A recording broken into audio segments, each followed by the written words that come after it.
ভাই ভাই বিশাল হেভি লোক হয়ে যাবে এ ভাই কি হেভি লোক হয়ে যাবে ভাই তুই শুধু ও সম্মানটাকে নষ্ট করে দিছিস সেই তো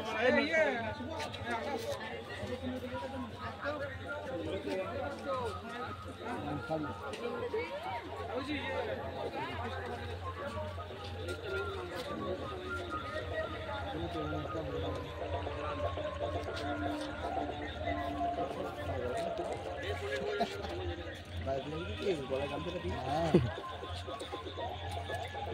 কথা বলে দেবো